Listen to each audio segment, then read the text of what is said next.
很多人都在爭論，世界上最強大的國家到底是哪裡？有人说，你要看它银行裡的黄金儲備；有人說，你要數一數它在海上游弋的航空母艦；還有人說，去看它的 GDP 增速和人口出生率。但是今天，我想带大家徹底拋棄這些冰冷、枯燥的數據，換一個全新的視角。當你是一個背着行囊的旅行者，真正的強大，絕對不只是寫在紙上的報表。真正的強大，是當你雙腳真實地踏上那片土地，呼吸到那裡的空氣時，你的眼睛接收到的視覺震撼，你的身體感受到的空間壓迫感，還有它對你內心世界產生的巨大甚至無可名狀的衝擊。有些地方的強大是直衝雲霄的鋼鐵森林，有些地方的強大是哪怕幾百年過去依然統治全人類審美的絕世雕塑，還有些地方的強大藏在最鼎沸的市井煙火和一碗熱湯裡。今天我們將用最沉浸的旅行視角去重新丈量這個世界上最具影響力的10個地方。這裡是愛旅遊頻道，記得按讚、訂閱並打開小鈴鐺，這樣您就不會錯過我們的新視頻。如果你有想看的內容，歡迎在評論區留言。看完這期影片，你就會明白，所謂的強大，原來有這麼多截然不同的面貌。找一個舒服的姿勢，戴上耳機，準備好你的好奇心，我們現在出發。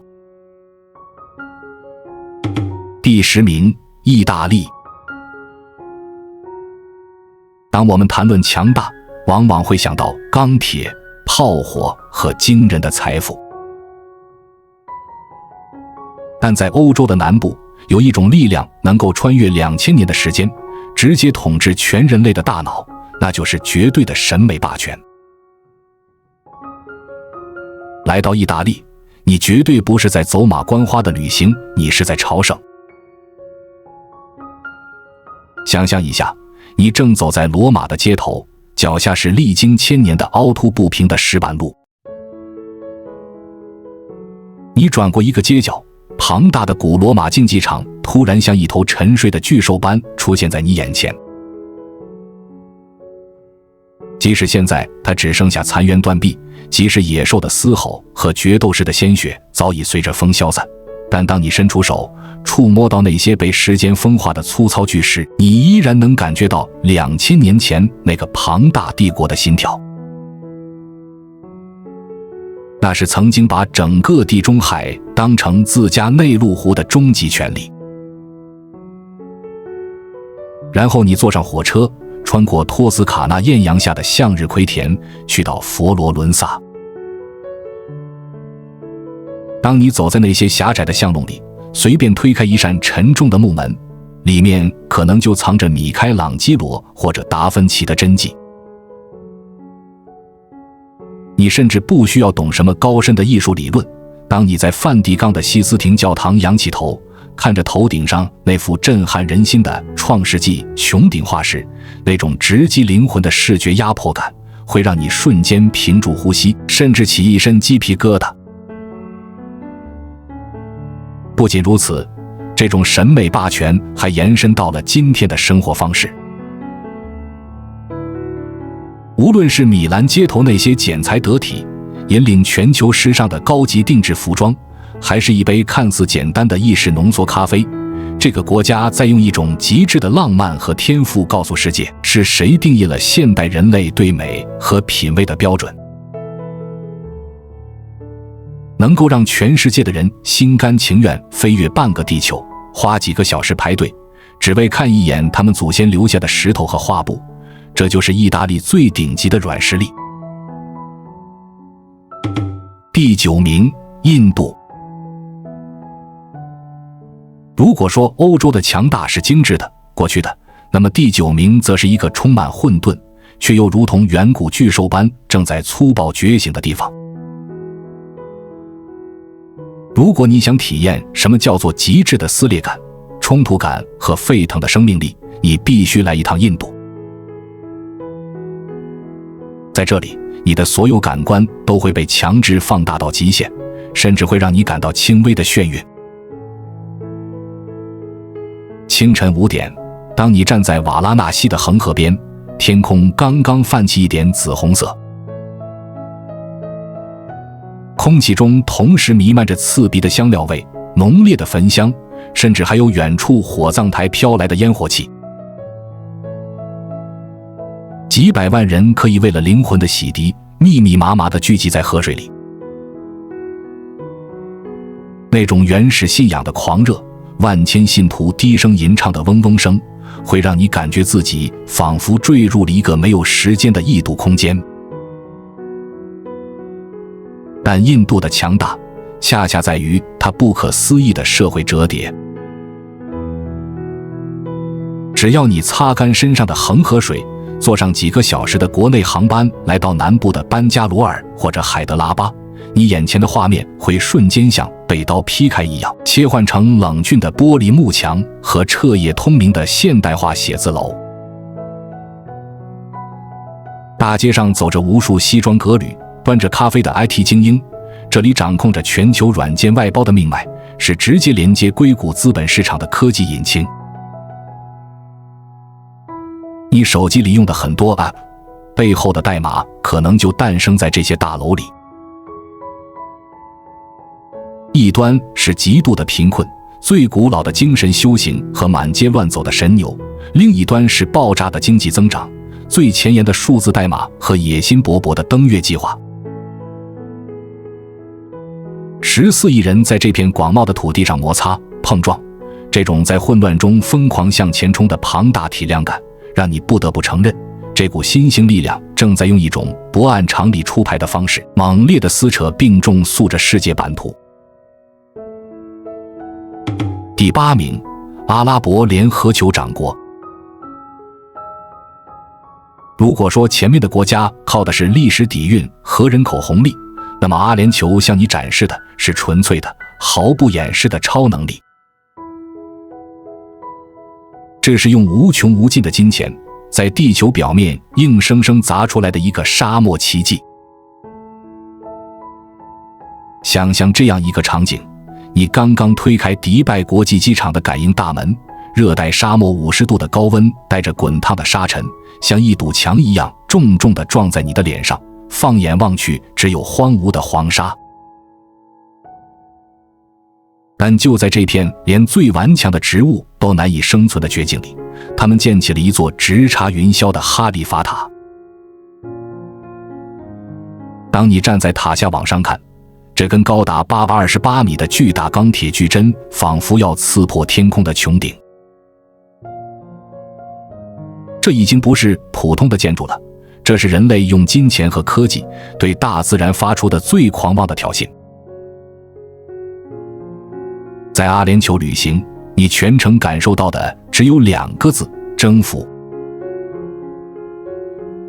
他們在碧藍的海面上，用數億噸的砂石人工填出了從太空中都能看到的棕榈島，在常年酷暑、室外能烤熟雞蛋的商場裡，建起了0度以下的超大型室內滑雪場。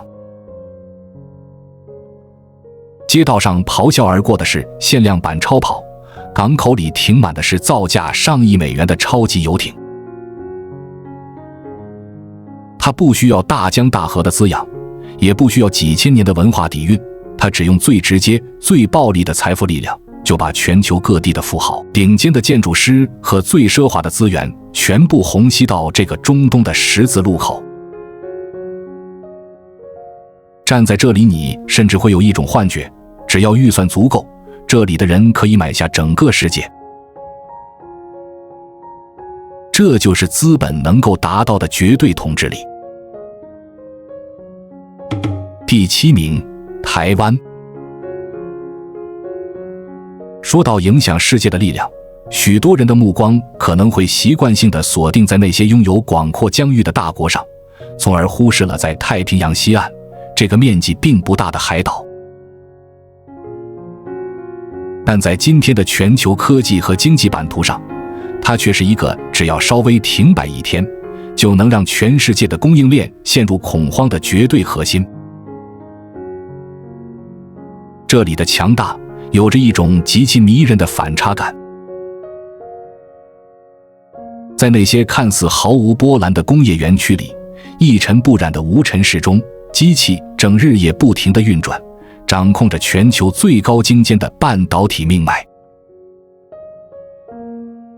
它是驅動全世界智能手機、超級電腦，甚至是最前沿 AI 科技運轉的龜盾心臟。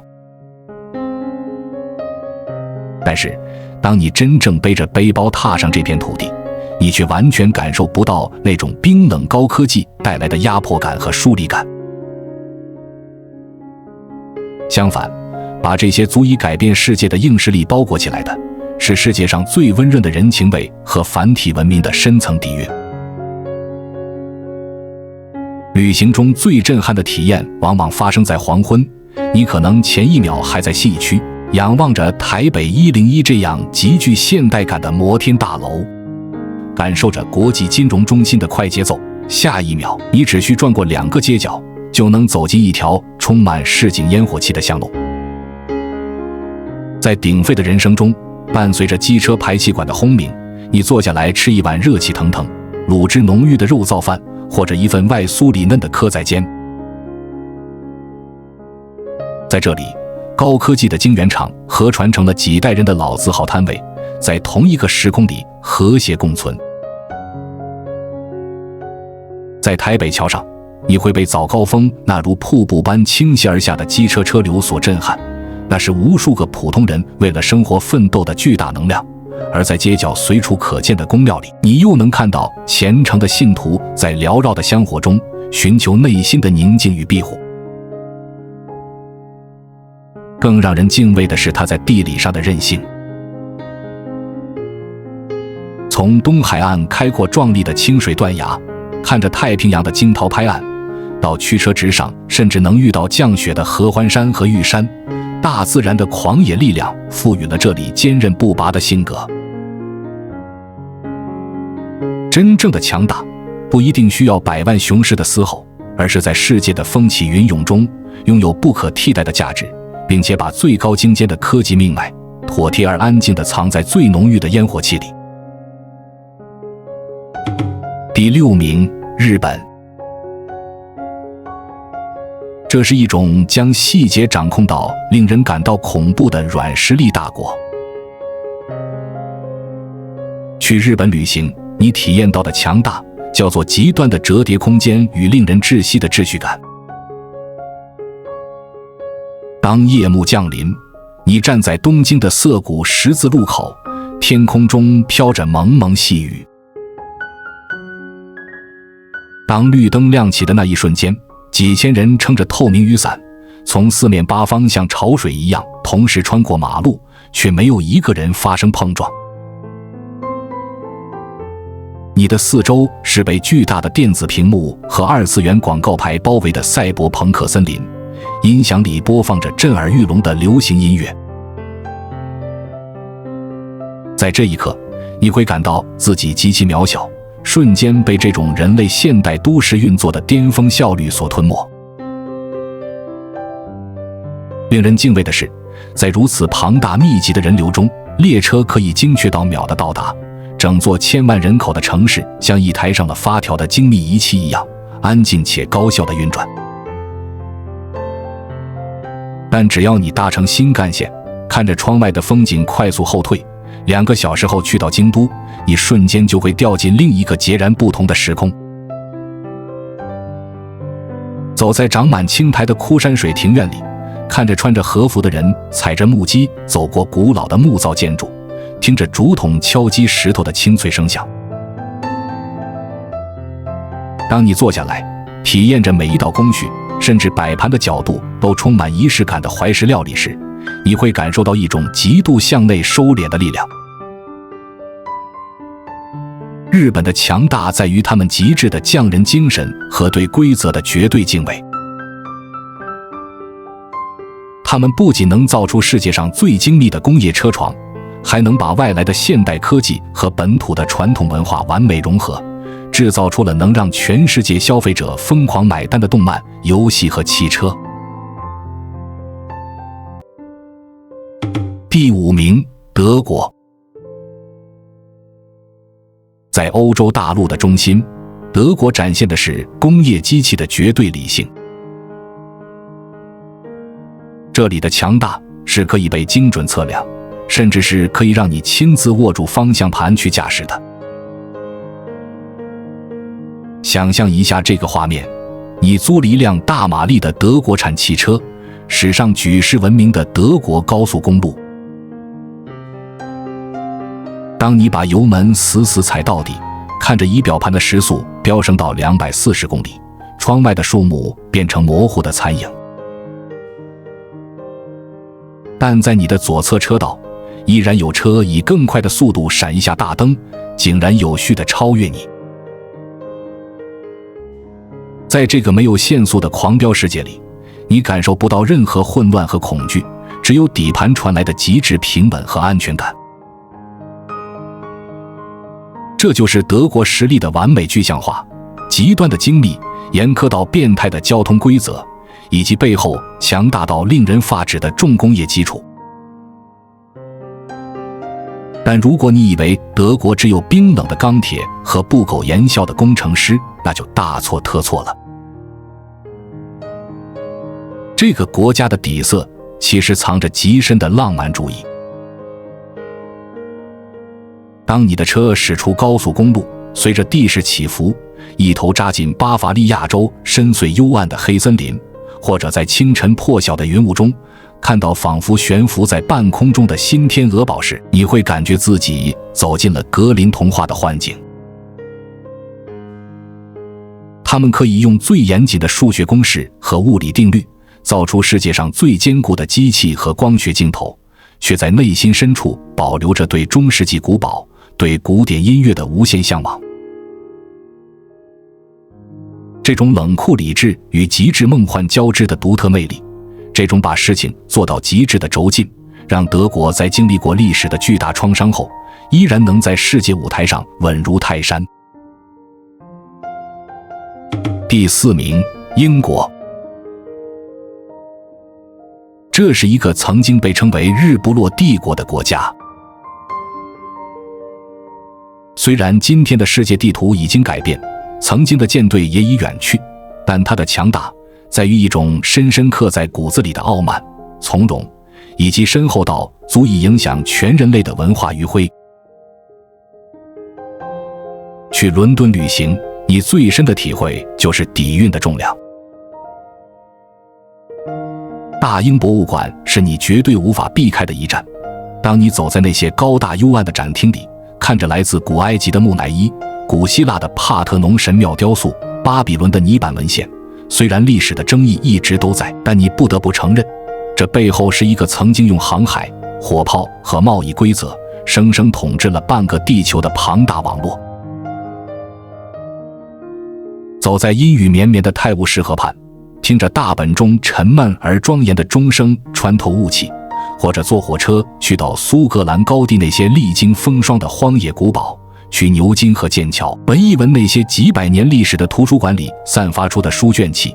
你會感受到一種絕不妥協的貴族精神底色。真正的強大有時候是隱形的。即使到了今天，你每天都在使用的英語，你在電影院看的《哈利波特與007》，你聽的披头士和現代流行音樂，依然在全世界有着不可估量的軟實力輸出。更不用說倫敦金融城裡那些看似低調、長滿常春藤的老建築，至今依然掌控着全球巨額的財富流動和定價權。權力的巔峰或許會褪色，但這種潤物細無聲的文化、語言和金融規則的掌控力，讓這個老牌帝國始終保持着高昂的頭顱。第3名，俄羅斯。這是世界上領土面積最大的國家。如果你想知道什麼是純粹的地理碾壓和不加修飾的暴力美學，你必須把目光投向這片廣袤的北方大地。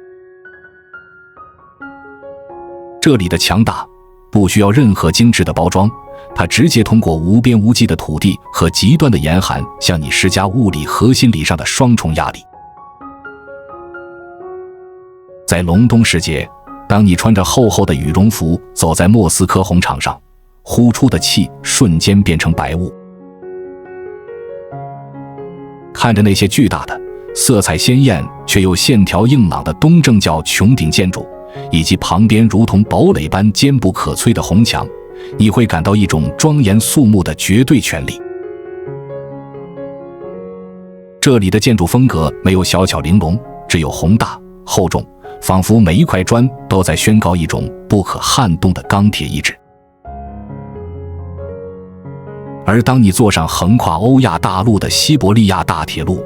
這才是真正的震撼之旅。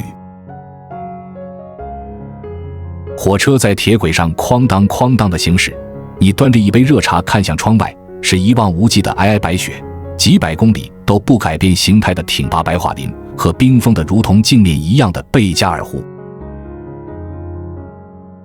經歷幾天幾夜的行駛，你在車廂裡跨越了數個時區，經歷了日出日落，卻驚恐地發現自己竟然還沒有走出這個國家的國境線。這時候你才會真正明白，這個民族抵禦嚴寒和抗擊歷史變遷的底氣到底從何而來。這是一種如同冰雪巨獸般粗獷、遼闊且深沉的力量。在這片土地面前，人類個體的力量顯得微不足道。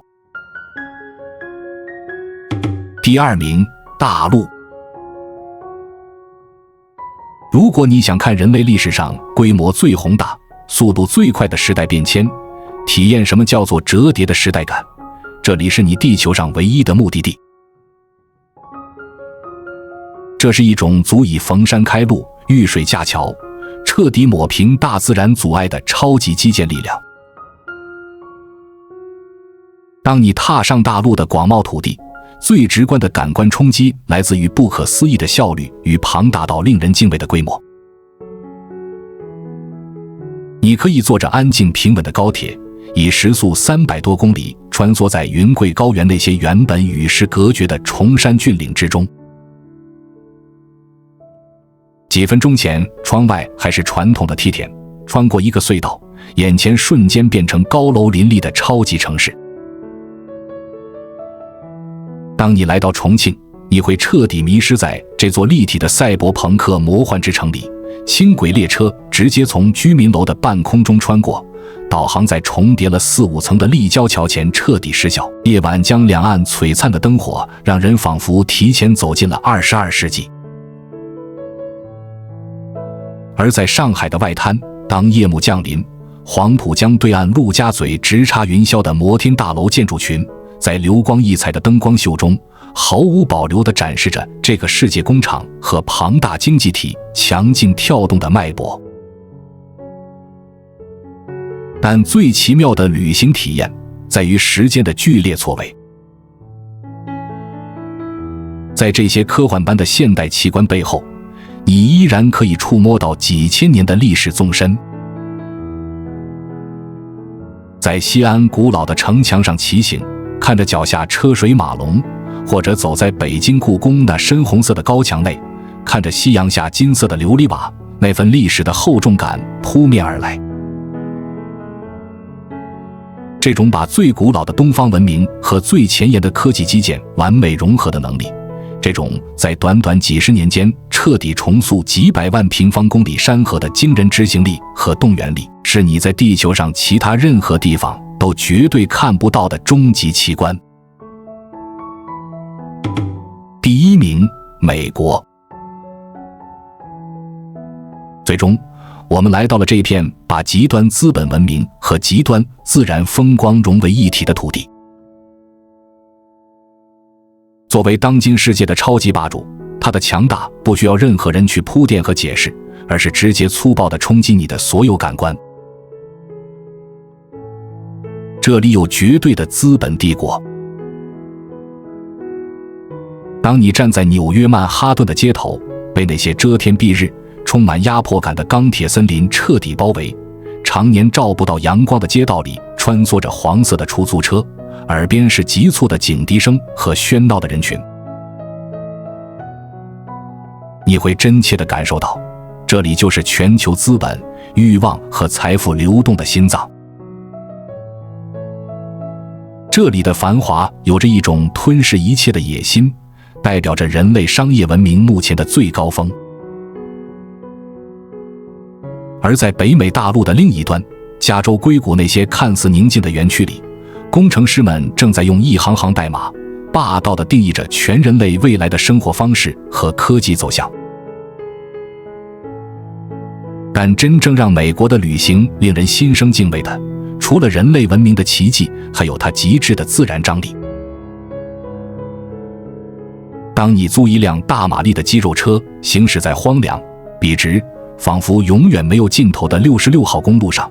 當你站在科羅拉多大峽谷的邊緣，看着那歷經上億年風霜切割出來的狂野地貌，面對那種深不見底、足以吞噬一切的深淵，或者在黃石公園看着隨時可能噴發、冒着刺鼻硫磺味的地熱奇觀，這種極其廣闊、狂野，甚至帶有一點危險氣息的自然資源，與他們頂尖的科技實力和軍事力量形成了一種霸道的對撞。科技、資本、流行文化的強勢輸出，加上得天獨厚、未被完全馴化的地理條件，塑造了這個在各個維度都將力量展示到極致的國家。這就是我們今天走過的10個地方。你會發現，真正的強大從來都不是單一的定義，它可以是改變世界的精密芯片，可以是拔地而起的摩天大樓，可以是穿越幾百年的絕世藝術，也可以是一碗充滿人情味的夜市小吃。在你心裡，這10種截然不同的強大，哪一種最讓你感到震撼？或者說，哪一個地方的風景和故事，最讓你產生了想馬上收拾行李、買機票出發的衝動？歡迎在評論區告訴我你的答案，也可以分享你走過最震撼的國家。不要忘記點讚訂閱，我們下期見。